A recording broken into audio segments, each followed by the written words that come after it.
اللهم صل وسلم على سيدنا محمد وعلى آل سيدنا محمد.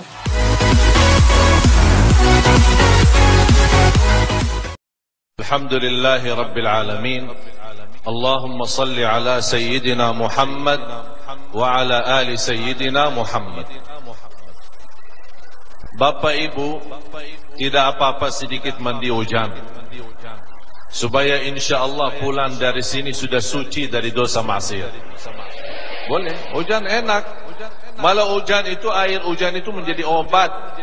Orang yang sakit, ada gangguan, kena sihir, kena gangguan jin atau apa, subhanallah, terbukti air hujan itu air suci, bisa mengobati kita. Apalagi saat turunnya hujan, kita masih bisa membesarkan nama Allah, mengagungkan Allah, nikmatnya luar biasa. Bapak Ibu, kita lanjut bersama-sama. Apa amalan yang menjaminkan orang sahabat yang bertanya kepada Rasul sallallahu alaihi wasallam? Bapak Ibu, salah satu bukti kita berzikir, kalau mendengar nama Rasulullah, apa yang kita jawab? Sallallahu alaihi. Lebih sempurna lagi kalau disertai salawat dengan salam sallallahu alaihi wasallam, sesuai firman Allah, ya ayyuhalladzina amanu sallu alaihi wasallimu. Ada dua, salawat dan salam. Ya Rasulullah, apa amalan yang menjaminkan aku masuk surga? Rasulullah sallallahu alaihi wasallam menjawab, la yazalu lisanuka ratban min dzikrillah. Usahakan basahi lidahmu dengan zikir kepada Allah. Artinya lidah kita selalu basah, bukan karena banyak bicara, tapi karena banyak berzikir kepada Allah subhanahu wa ta'ala. Dua kata, ringan di atas lidah, berat di atas timbangan, dicintai Allah. Dua kata, ringan di atas lidah, berat di atas timbangan, dicintai Allah. Maksudnya apa berat di atas timbangan? Kalau sebagai amal kebaikan itu berat, berat sekali ditimbang di timbangan Allah subhanahu wa ta'ala. Hanya dua.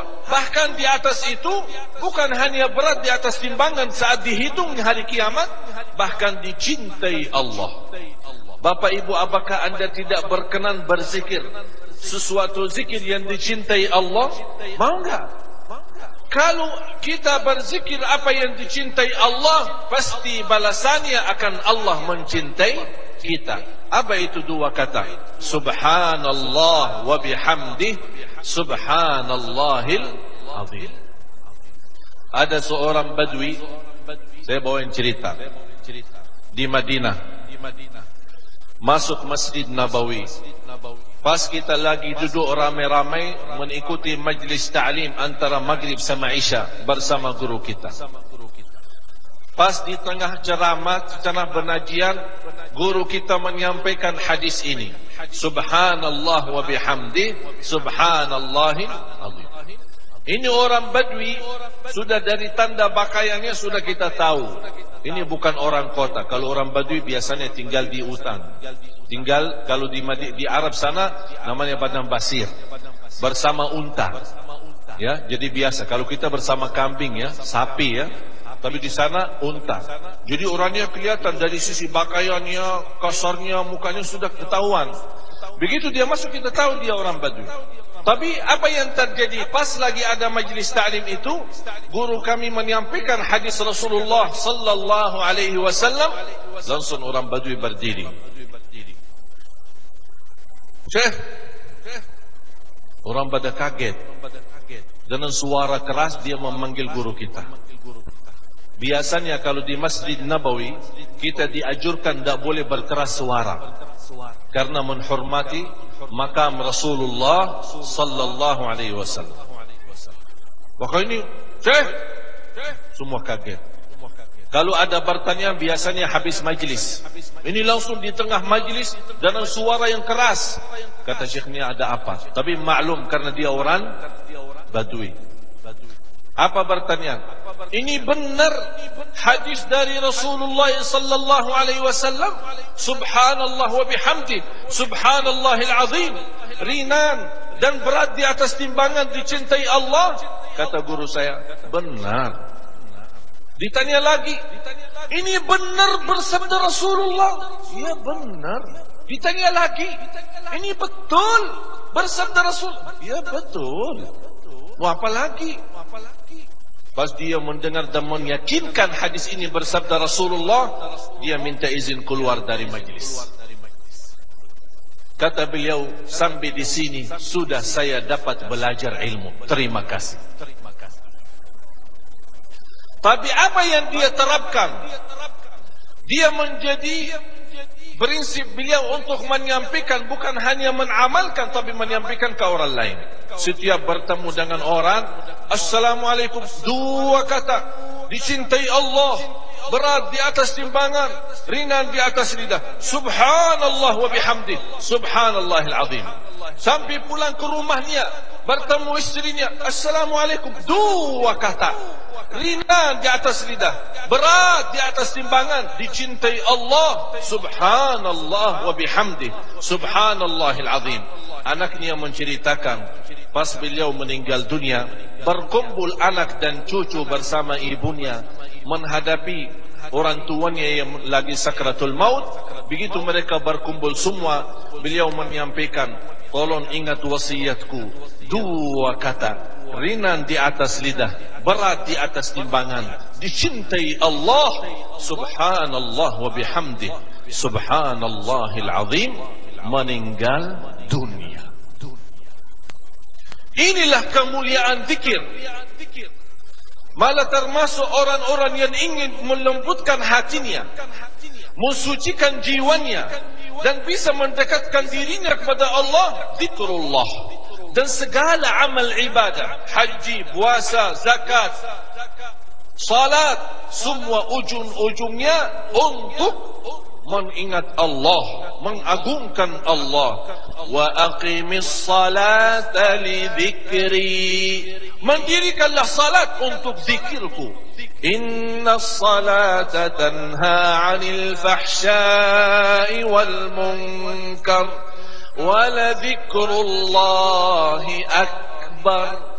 Salat itu menjaga kita dari berbuat fahsya dan munkar, dan zikir kepada Allah lebih besar. Subhanallah. Tafsiran ulama, zikir kepada Allah lebih besar, artinya zikir di dalam salat lebih besar daripada salat sendiri. Bahkan setiap amalan ibadah selalu kita membawa zikir. Diawali dengan zikir, diakhiri dengan zikir. Ya ayyuhalladzina amanu, idza nudiya lis-salati min yaumil jumu'ati fas'au ila dzikrillah. Kalau sudah dipanggil hari Jumat, mari salat. Untuk apa? Bergerak, segera larilah kepada zikrullah. Fas'au ila dzikrillahi wa dharul bai'. Tinggalkan dunia, jual beli, tinggalkan urusan. In kuntum ta'lamun, fa idza qudiyatis salatu fantashiru fil ardi wabtaghu min fadlillah. Kalau sudah laksanakan Jumat, sudah selesai tugasnya, keluar dari masjid, dari tempat Jumatan, apa? Sudah tidak ada salat lagi kan? Apa yang harus kita lakukan? Allah menyuruh kita, ayo bergerak di muka bumi. Carilah karunia, carilah rizki, carilah kemuliaan. Tapi jangan lupa. Jangan lupa apa? Zikrullah. Padahal kita Jumat disuruh berzikir hari Jumat. Lepas salat Jumat tetap kita masih membawa zikrullah. فَإِذَا قُضِيَتِ الصَّلَاةُ فَانْتَشِرُوا فِي الْأَرْضِ وَابْتَغُوا مِنْ فَضْلِ اللَّهِ وَاذْكُرُوا اللَّهَ كَثِيرًا. Jangan ada orang berkata, baru saja saya habis Jumat, mau apa zikir lagi? Malah Allah menyuruh kita berzikir sebanyak-banyak. Apalagi di hari Jumat diajurkan kita berbanyak salawat. Malah Ubay bin Ka'ab radhiyallahu anhu mendapatkan nasihat dari Rasulullah sallallahu alaihi wasallam untuk menjaga salawat. Kata Ubay bin Ka'ab, ya Rasulullah, aku suka berdoa, aku suka berzikir. Seberapa persen, berapa banyak saya khususkan di dalam zikir itu untuk salawat kepadamu? Apakah ya Rasulullah cukup sepertiga? Kata Rasulullah, boleh-boleh saja, dan ditambah itu lebih baik lagi. Ya Rasulullah, separuh zikirku saya khususkan untuk salawat kepadamu. Kata Rasulullah, bagus. Fa in zitta fahuwa khairul lak. Kalau anda menambah, itu jauh lebih baik lagi. Ya Rasulullah, 2/3 saya khususkan untuk salawat kepadamu. Kata Rasul, bagus. Wa in zitta fahuwa khairul lak. Kalau berkenan nambah lagi, pasti mendapatkan banyak kemuliaan.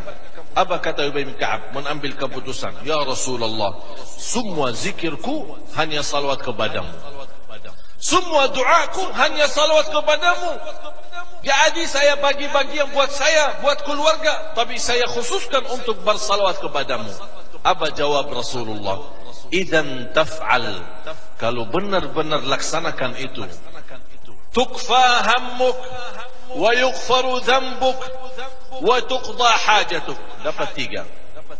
Diampuni dosanya, dimudahkan urusannya, dan dikabulkan hajatnya. Selama kita belajar, tidak ada yang punya masalah atau hajat, tapi selalu berbanyak salawat, pasti Allah segera kabulkan hajatnya. Orang yang susah, tanya diri, sudah banyak salawat kepada Rasul belum? Kalau anda belum banyak, berarti anda masih mensertai susah itu.